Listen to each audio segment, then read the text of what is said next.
Hello प्यारे साथी, नमस्कार। कैसे हैं आप सभी? उम्मीद है कि बहुत बढ़िया होंगे, मस्त होंगे, ज़बरदस्त होंगे। चलिए, आज हम लोग आ चुके हैं क्लास 8 का जो हमारी दुनिया है उसका इकाई 1 का जो ग है, खनिज संसाधन। इस चैप्टर को आज हम लोग पूरा डिटेल से देखेंगे और इसका सभी क्वेश्चन आंसर को करेंगे, जो कि आपको पूरा का पूरा चैप्टर को पूरा देखना है और कॉपी किताब के साथ बैठना है और फैर करते चलना है। यदि पीछे का 2 वीडियो अभी तक आप नहीं देखे हैं, तीनों वीडियो आप जाकर के देख लें। अभी हम गौ और आगे भी करते चलेंगे।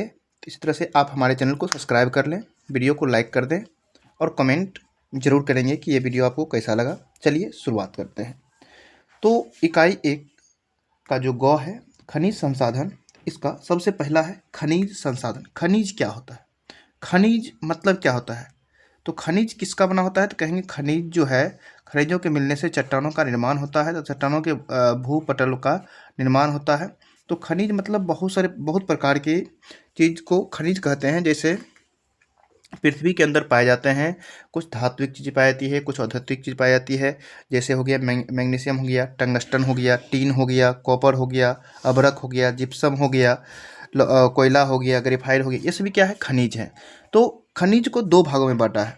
कौन कौन से 2 भाग हैं? तो कहेंगे धात्विक खनिज और अधात्विक खनिज। 2 भागों में खनिज को बांटा है। तो धात्विक खनिज में धातु की मात्रा पाई जाती है और अधात्विक खनिज में अधातु की मात्रा पाई जाती है, यानी धातु नहीं पाया जाता है। धात्विक खनिज किसे कहते हैं? जिसमें धातु पाया जाता है, धात्विक खनिज कहते हैं। और धात्विक खनिज जिसमें धातु नहीं पाया जाता है, और धात्विक खनिज कहा जाता है। फिर धात्विक खनिज को 2 भागों में बांटा है। पहला लोहयुक्त खनिज, दूसरा अलोहयुक्त खनिज। लोहयुक्त मतलब जिसमें लोहे का अंश होगा, लोहयुक्त, जैसे लोह अयस्क, मैग्नीशियम, टंगस्टन। अलोहयुक्त किसे कहते हैं? जिसमें लोह का अंश कम या नहीं के बराबर होता है, अलोहयुक्त खनिज कहा जाता है, जैसे सोना, चांदी, टीन आदि।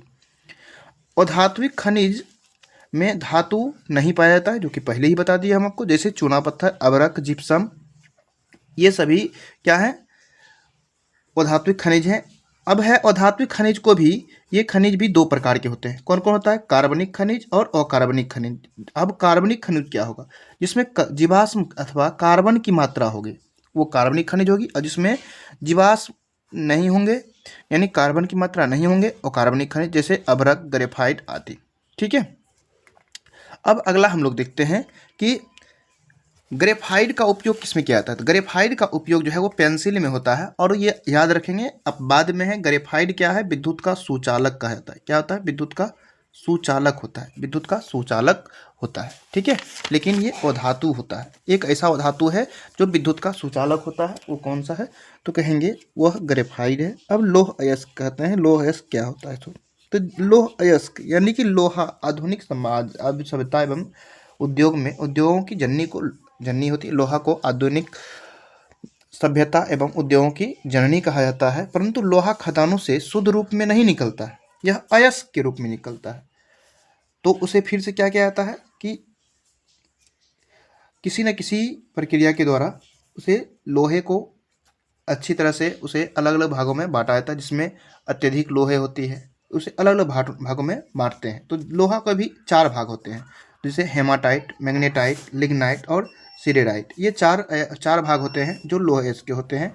लोह अयस्क की जो उत्पादन है वो चीन की पेकी क्षेत्र, ब्राज़ील का मिसाज गिराज, ऑस्ट्रेलिया का मीडिया बैंक श्रेणी, रूस में झिगनी तालिंग, इस तरह से अनेक क्षेत्रों में पाए जाते हैं। विश्व में लौह अयस्क का कुल अनुमानित भंडार लगभग 3,70,000 करोड़ टन है। 3,70,000 करोड़ टन है कुल लौह अयस्क का। जिन चट्टानों में धातुएं लाभप्रद रूप से पाया जाता है उसे अयस्क कहते हैं। ठीक है। नेक्स्ट अगला हम लोग देखते हैं। अब इस तरह से मैग्नीज अयस्क है, उसके बाद तांबा है, बॉक्साइड है, अभ्रक है, और संसाधन का संरक्षण। संसाधन का संरक्षण के बारे में थोड़ा सा देख लेते हैं, क्यों जरूरी है। संसाधन का संरक्षण इसलिए जरूरी है क्योंकि हमारे बाद आने वाली पीढ़ी है, उनके लिए भी संचित रूप से रखना है। और हम अत्यधिक मात्रा में यदि उपयोग करते जाएंगे तो उसमें क्या होगा कि आने वाली पीढ़ी को वो चीज़ की पूर्ति नहीं हो पाएगी, यानी नहीं मिल पाएगा, जिस वजह से आगे आने वाली पीढ़ी को उस चीज़ के बारे में जानकारी नहीं रह पाएगी। और उसका उपयोग के बिना वो बहुत सारे ऐसी चीज़ें होंगी जो कि अधूरा रह जाएगा, वह काम नहीं हो पाएगा, और वो आने वाले समय में बहुत ही कीमती धातु के रूप में उभर कर खड़े होंगे। इसलिए हमें ज़रूरत के अनुसार ही यूज करना चाहिए। खनिजों को कितने भागों में बांटा गया है? तो खनिज को कहेंगे, अब क्वेश्चन आंसर है। क्वेश्चन आंसर देखते हैं। खनिजों को कितने भागों में बांटा है? खनिजों को 2 भागों में बांटा है, धात्विक और अधात्विक। हेमाटाइट किस खनिज का उदाहरण है? तो कहेंगे हेमाटाइट जो है लोहा का उदाहरण है। रोडोलाइट किसका उदाहरण है? तो मैग्नीशियम मैग्नीज का है।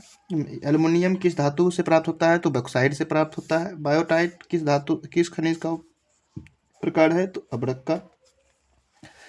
सही मिलान का को लिखे। लोहा का हेमेटाइट अयस्क है, मैग्नीज का रोडोनाइट अयस्क है, अभ्रक का बायोडाइट अयस्क है और तांबा का कोबालाइट अयस्क है। अब क्वेश्चन आंसर निम्नलिखित प्रश्नों के उत्तर दें, अधिकतम 50 शब्दों में ही इनका जवाब हमें देना है। ठीक है, नेक्स्ट चलते हैं। पहला क्वेश्चन है खनिजों का वर्गीकरण कीजिए। तो आपको मैं डायरेक्टली कॉपी में लिखा हुआ सटीक आंसर आपको दिखाता हूँ और आप अच्छी तरह से उसको देखते चलेंगे और समझते चलेंगे। तो किस प्रकार से वर्गीकृत किया जाता है? तो कहेंगे खनिजों को का वर्गीकरण कीजिए। तो लिखेंगे खनिजों को 2 भागों में बांटा गया है, धात्विक और अधात्विक। धात्विक खनिज को 2 भागों में, लौह और अलौह। फिर अधात्विक को 2 भागों में, कार्बनिक और अकार्बनिक। ठीक है, अयस्क किसे कहते हैं? जिन चट्टानों में धातुएं लाभप्रद रूप से प्राप्त किया जाता है, अयस्क कहलाती है। मैग्नीज के क्या क्या उपयोग हो सकते हैं? तो कहेंगे मैग्नीज का उपयोग जंगरोधी इस्पात, बैटरी, कैमरा और माचिस बनाने में होता है। भारत में अभ्रक उत्पादक क्षेत्रों के बारे में लिखिए। तो कहेंगे भारत में अभ्रक मुख्य रूप से झारखंड, बिहार, आंध्र प्रदेश और राजस्थान के कुछ जिलों में पाया जाता है। ठीक है, नेक्स्ट अगला क्वेश्चन नंबर 5 क्या कह रहा है? क्वेश्चन नंबर 5 में लिखा हुआ है, आप देख सकते हैं यहाँ पे, बॉक्साइड के क्या क्या उपयोग है लिखें। तो कहेंगे बॉक्साइड का क्या क्या उपयोग है?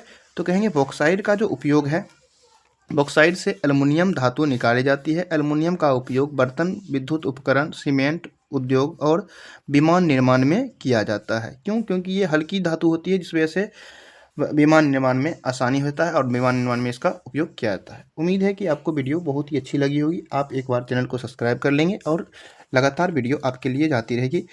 किस चैप्टर का आपको सबसे इम्पोर्टेंट को चाहिए, आप ज़रूर कमेंट करेंगे कि इस चैप्टर का सर आप वीडियो मुझे दीजिए। मैं आपके लिए तत्पर रहूँगा और आपको ये वीडियो कैसे लगी ज़रूर बताएंगे। फिर मिलते हैं अगली वीडियो में। थैंक यू, धन्यवाद।